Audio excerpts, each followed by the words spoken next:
Olá, boa noite para você. Seja bem-vindo ao Jornal da Record. Avanços das vacinas contra a Covid-19 fazem o Ibovespa ter o melhor novembro desde 2016. Prova de vida para aposentados é dispensada até o fim de ano e pagamentos são mantidos. Os gols da noite pela rodada do Campeonato Brasileiro. Agora, no Jornal da Record. Oferecimento Bradesco, as melhores histórias e um só banco.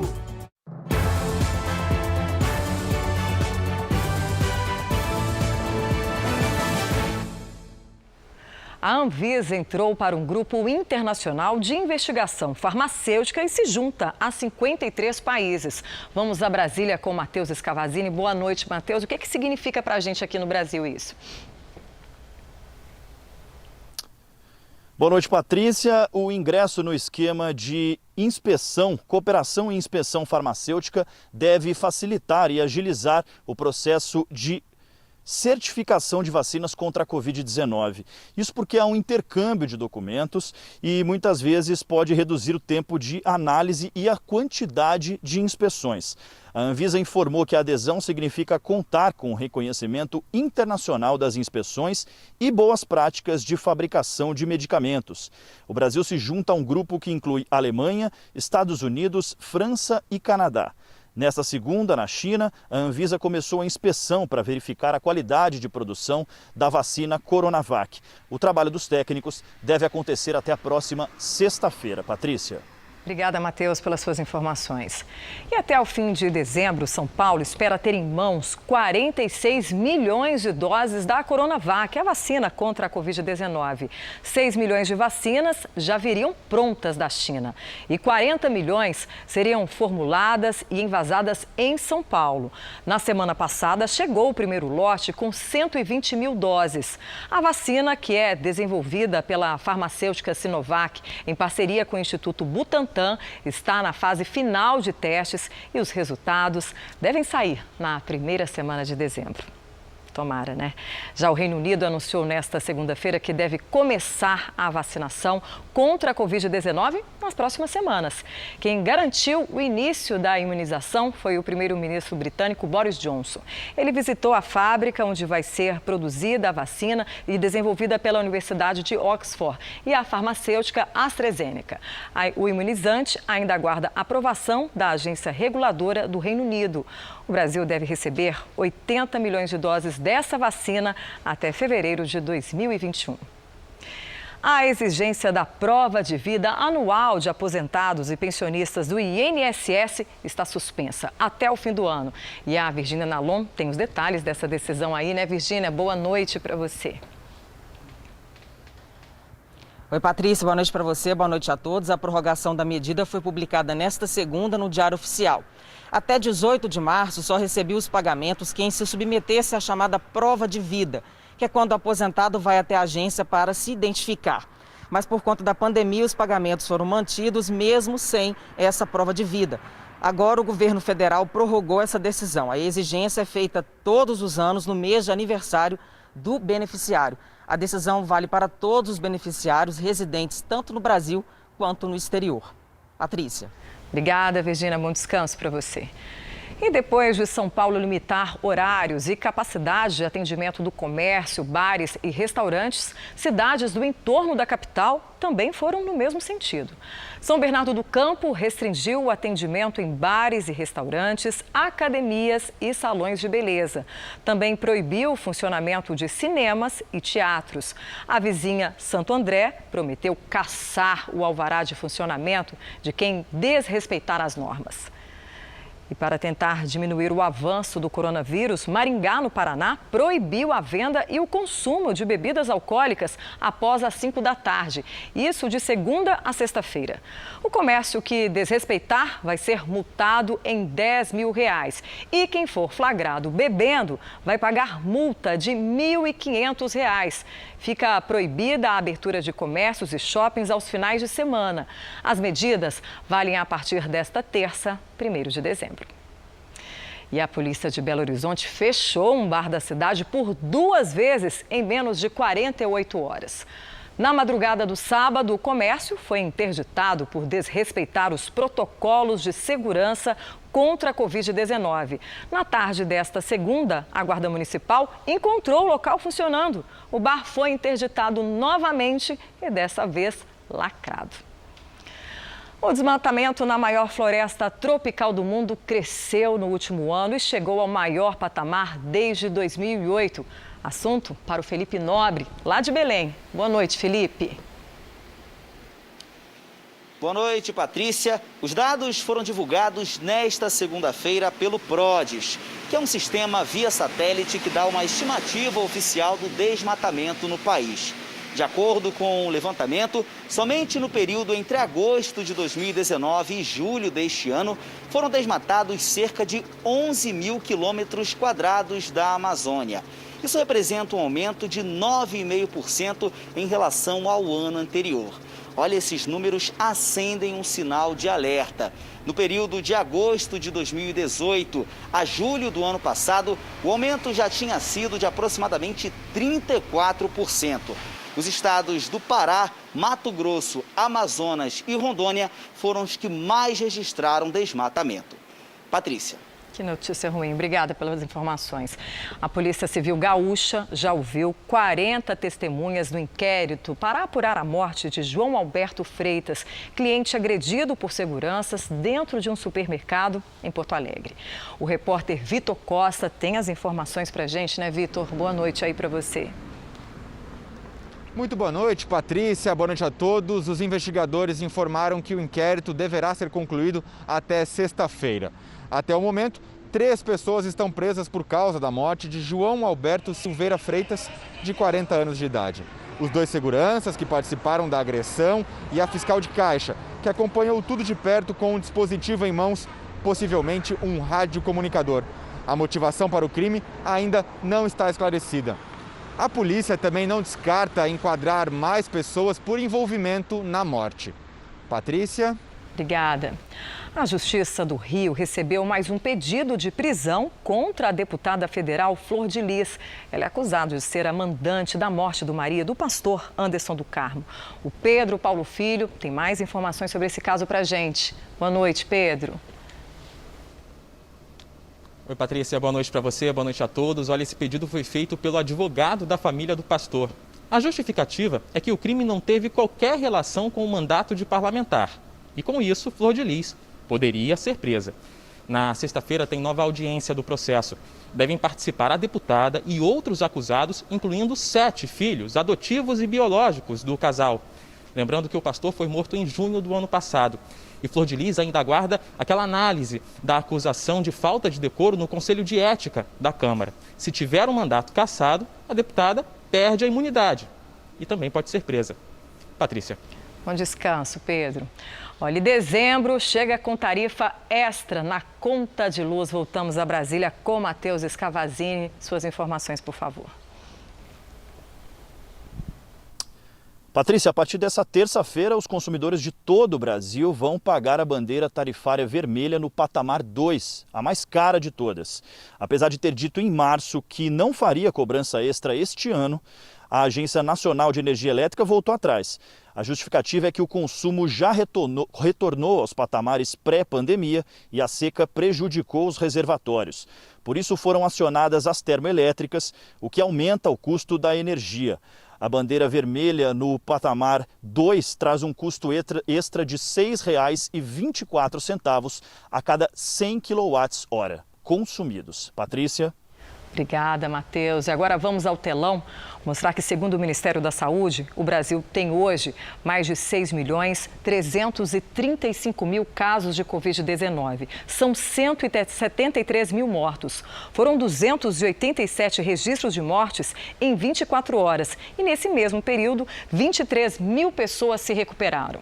No total, já passam de 5.601.000 pacientes curados e mais de 560 mil seguem em acompanhamento. Os Estados Unidos registraram mais de 4 milhões de casos de coronavírus só em novembro. E esse número deve aumentar ainda mais após o feriado prolongado. Pelo menos 6 milhões de pessoas viajaram de avião por todo o país nos últimos dias. Vários hospitais já enfrentam superlotação. No estado de Ohio, mais de 5 mil pessoas estão internadas com a Covid-19. Em Wisconsin, em cada 4 pacientes, 1 está na UTI. Segundo as autoridades, o número de infectados deve aumentar drasticamente nas próximas semanas. Já o governo de Hong Kong reforçou as medidas de restrição para tentar conter o aumento dos casos de coronavírus no território autônomo. O país vai permitir apenas encontros de no máximo 2 pessoas, além de fechar salas de karaokê e centros de jogos. Os números também crescem na Coreia do Sul. As autoridades sul-coreanas garantiram a vacinação de 30 milhões de pessoas, cerca de 60% da população. Mas os cidadãos devem receber a vacina só no segundo semestre do ano que vem. E olha, no Japão, as medidas de combate aí ao coronavírus para a realização das Olimpíadas de Tóquio vão aumentar os custos em quase 5 bilhões de reais. E a correspondente Silvia Kikuchi traz mais detalhes para a gente. Silvia, boa tarde aí para você. Como é que vai ser a distribuição desse orçamento aí? Oi, Patrícia, boa noite para você e a todos que nos acompanham. As medidas incluem a aplicação de testes para todos os 11 mil atletas, até reforço na equipe médica, serviços de higienização de ginásios e hotéis. Mas não fica só nisso. O Comitê Olímpico Internacional calcula que o atraso na realização do evento, previsto para acontecer em julho do ano que vem, traz um gasto adicional de outros 10 bilhões de reais. Esse valor deve ser dividido entre o comitê e o governo metropolitano de Tóquio. Uma das saídas encontradas para diminuir essas despesas é tentar arrecadar mais fundos com os patrocinadores dos Jogos. Patrícia, volto com você. Obrigada, Silvia. Bom trabalho aí para você. E segundo o Centro de Controle e Prevenção de Doenças da Europa, o surto de novos casos de coronavírus está diminuindo em alguns países do continente. Com sinais de desaceleração, a Itália autorizou a reabertura em algumas regiões.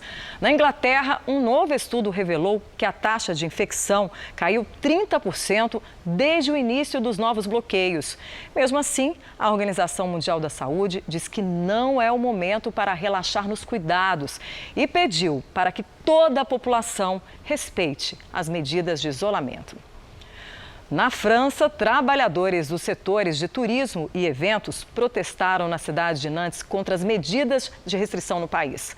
Restaurantes, bares e alguns hotéis ainda não podem retomar as operações antes de 20 de janeiro. A decisão foi alvo de críticas por funcionários e donos dos empreendimentos que viram os lucros caírem. O setor hoteleiro e de restaurantes emprega 1 milhão de trabalhadores em toda a França e movimenta o equivalente a mais de 500 bilhões de reais por ano. Bom, e a temporada de furacões deste ano terminou oficialmente nesta segunda-feira, batendo um recorde histórico. Foi o maior número de fenômenos naturais já observados desde o início dos registros. Quem traz mais informações é a correspondente Luciana Camargo, direto de Nova York. Foram pelo menos 30 tempestades ao longo da bacia do Atlântico em 6 meses. Esse número supera o recorde anterior de 2005. E dessas 30, 12 atingiram a costa dos Estados Unidos. Por aqui, o mais destrutivo foi o furacão Laura, que tocou o solo em agosto. Ao menos 40 pessoas morreram no estado de Louisiana.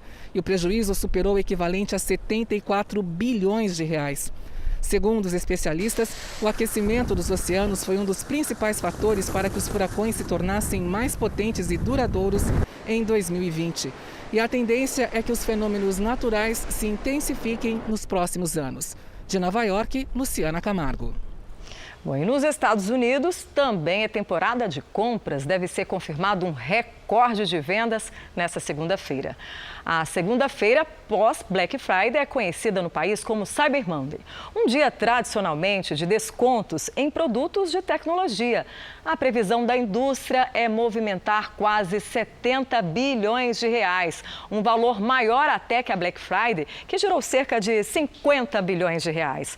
O faturamento deve ajudar o comércio a recuperar aí parte do prejuízo registrado na pandemia. E falando em economia, a Bolsa de Valores de São Paulo fechou o mês com o melhor novembro desde 2016. E o principal motivo é o avanço nas pesquisas das vacinas contra a Covid. O Leandro Stoliar explica melhor pra gente. Boa noite, Leandro. O que a vacina tem a ver com o mercado financeiro? Explica aí. Oi, Patrícia. Boa noite. Tem tudo a ver. Olha só, os avanços noticiados em diversas vacinas, eles criaram uma expectativa de recuperação rápida na economia mundial e isso afeta diretamente o fechamento de negócios no mercado financeiro. No mês de novembro, o índice da Bolsa de Valores de São Paulo valorizou quase 16% e fechou acima dos 108 mil pontos. Já o dólar foi vendido a R$ 5,34, acumulando uma queda de 6,82%. Apesar do aumento do número de casos de Covid-19 em diversos países, o que causa insegurança no mercado financeiro, a expectativa da chegada das vacinas funciona como uma luz no fim do túnel para a economia. Patrícia. Quer ver logo, né, Leandro? Obrigada aí pelas suas informações. No Reino Unido, as operadoras de telecomunicação não poderão instalar novos equipamentos da chinesa Huawei na rede 5G depois de setembro do ano que vem. A decisão faz parte de um plano para banir a gigante chinesa das redes móveis britânicas de alta velocidade. O Reino Unido já havia determinado que todos os dispositivos da Huawei fossem removidos da rede 5G do país, dentro de 7 anos. Essa nova medida deve piorar as relações diplomáticas com Pequim. E a Arábia Saudita anunciou nesta segunda-feira que aviões israelenses terão permissão para cruzar o espaço aéreo do país na Península do Golfo. Quem tem os detalhes é a correspondente Bianca Zanini. A autorização da Arábia Saudita veio menos de 24 horas antes do lançamento da nova rota de voo histórica entre Israel e os Emirados Árabes Unidos. Sem a permissão, a rota alternativa levaria o dobro do tempo, o que poderia gerar atrasos e cancelamento dos voos. Também poderia causar uma crise diplomática entre os dois países que recentemente normalizaram relações com a ajuda dos Estados Unidos. 3 companhias aéreas israelenses devem lançar um total de 40 voos semanais para os Emirados Árabes a partir do próximo mês. E os primeiros voos já estão lotados. De Tel Aviv, Bianca Zanini. E a arma usada para assassinar um dos principais cientistas nucleares do Irã pode ter sido uma metralhadora operada à distância. O militar e físico Mohsen Fakhrizadeh era tido pelo Ocidente como responsável pelo programa secreto de armas nucleares do Irã. Ele foi morto na última sexta enquanto viajava de carro em uma região rural, próxima à capital iraniana, Teherã.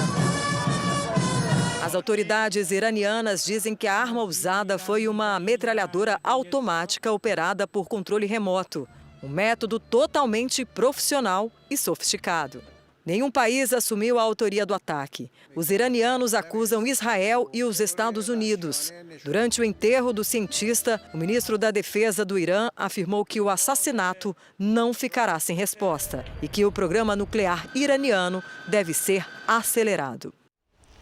Bom, aqui no Brasil, 7 meses após deixar o cargo de ministro da Justiça, o ex-juiz Sérgio Moro entrou como sócio em uma consultoria de gestão de empresas. E quem explica pra gente essa história é o Matheus Escavozini, direto de Brasília. Patrícia, essa empresa trabalha com consultoria em gestão de empresas, inclusive com empreiteiras que são investigadas por corrupção. Sérgio Moro deve atuar na área de disputas e investigações globais. O juiz ficou conhecido por condenar doleiros, políticos e empreiteiros. Só que essa consultoria trabalha no processo de recuperação exatamente da Odebrecht, empreiteira que fez acordo de leniência com a Lava Jato, conduzida por Moro. 77 executivos da empresa fecharam acordo de delação premiada com a Justiça. O próprio Marcelo Odebrecht foi condenado por Moro em diferentes ações penais. O ex-juiz negou que vá atuar como advogado ou que vá trabalhar em casos com potencial conflito de interesses. Patrícia? Obrigada, Matheus. Vamos agora ao comentário de Augusto Nunes. Boa noite, Augusto. Boa noite, Patrícia. Boa noite a você que nos acompanha. O amplo triunfo do centro-direita nas eleições municipais deste ano pode ser resumido pela composição do grupo de elite do campeonato partidário. Formado por 2 critérios, número de prefeitos eleitos e população governada. Esse G10 incluía até agora 3 siglas que se apresentam como esquerdistas: PT, PSB e PDT. Com o rebaixamento do PT à divisão inferior, agora são 8 as legendas de centro-direita. Tremenda goleada. Há algum tempo, numa conversa com o piloto Nelson Piquet, eu ouvi do astro da Fórmula 1 a frase que define um dos traços do temperamento nacional. Abre aspas. Para o brasileiro, o segundo colocado é o primeiro dos últimos. Fecha aspas. À caça de motivos para celebrações, a Confederação Esquerdista resolveu festejar a derrota de Guilherme Boulos na maior metrópole do país e transformou em gênio da raça o companheiro que não passou do 3º lugar. Boulos perdeu para o vitorioso Bruno Covas por 1 milhão de votos de diferença e a segunda colocada foi a abstenção. Veja a seguir os gols da rodada do Campeonato Brasileiro. E a homenagem emocionante ao menino que perdeu os pais para a Covid-19.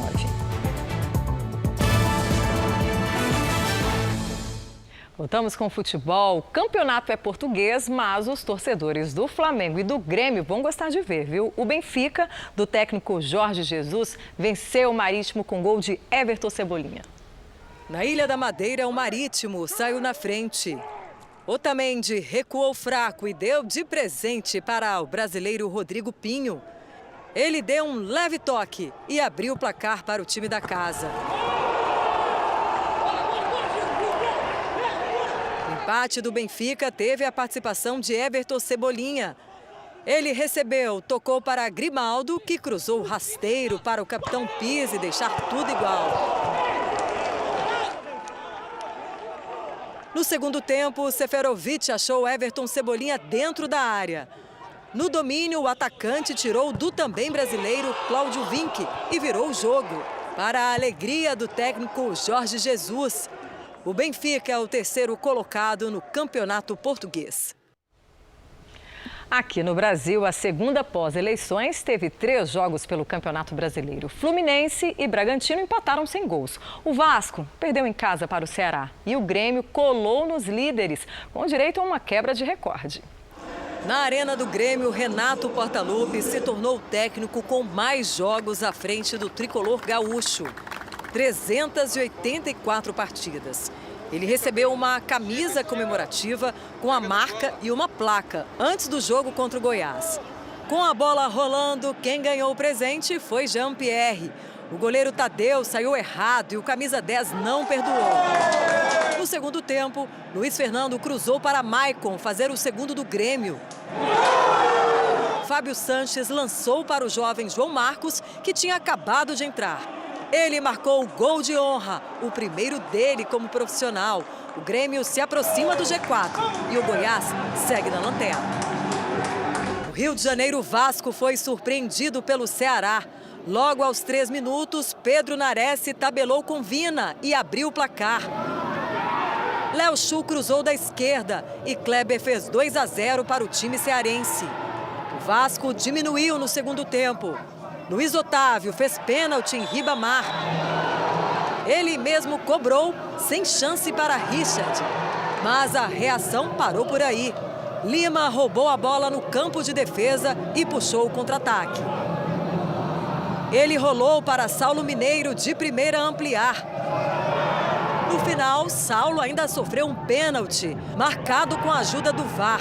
Vina bateu, sem chance para Lucão. Final, Vasco na zona de rebaixamento 1, Ceará 4. E o Vasco não é o único clube carioca em situação complicada no Campeonato Brasileiro. Na vice-lanterna, o Botafogo informou que o técnico Eduardo Barroca testou positivo para a Covid-19. Ele foi apresentado no sábado e faria a estreia no clássico do próximo fim de semana contra o Flamengo. Eduardo Barroca treinou o Botafogo no ano passado. Foram 27 jogos com 10 vitórias, 13 empates e 14 derrotas. E torcedores do Atlético Mineiro foram até uma casa noturna cobrar 2 atletas que estavam na balada. O clube é o primeiro colocado na tabela do Campeonato Brasileiro e também lidera um ranking de casos de coronavírus. Assim que recebeu o aviso, a torcida organizada foi ao local. Você tá ficando doido, irmão? O time disputando o brasileiro aí. Pressionados, o atacante Marrone, com máscara quase no queixo, e o meio-campo Dylan Borreiro saíram às pressas da casa noturna. Sai fora, rapaz, você ganha milhões. Você pega o Covid aí e leva pros canais, vambora, Zé. Nas redes sociais, a torcida publicou uma mensagem.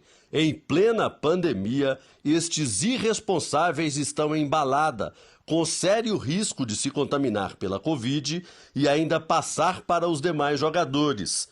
Que irresponsabilidade! No fim de semana, o meio-campo Alan e o atacante Vargas também foram flagrados em baladas. Sem dúvida alguma que isso daí pode ser prejudicial, não só para a imagem, mas também tecnicamente para o desenvolvimento e para a continuidade da temporada do clube. Invisível e perigoso, o coronavírus se tornou o maior adversário neste campeonato brasileiro. Desde o início das testagens nos jogadores e na comissão técnica, entre maio e junho, já são quase 350 casos. O Atlético Mineiro é um dos líderes, não só na tabela de pontos, mas também no número de infectados. 33. A gente chama de zonas quentes de transmissão. Em ambiente fechado é um dos melhores lugares para a transmissão dessa doença. Né?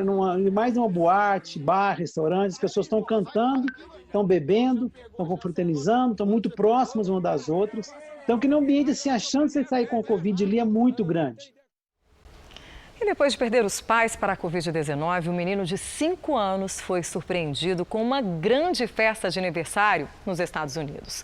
Família, amigos e vizinhos se reuniram para celebrar o 5º aniversário de Hayden Gonzalez com um desfile de carros.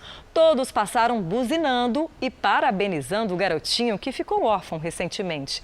Hayden ganhou até um caminhão de brinquedo. O presente teve um significado a mais, já que ele e o pai compartilhavam o amor por caminhões. Hayden vive agora com a avó e o tio no estado do Texas. E essa edição do Jornal da Record termina aqui. Outras informações no Fala Brasil às 8h30 da manhã. Uma excelente noite para você.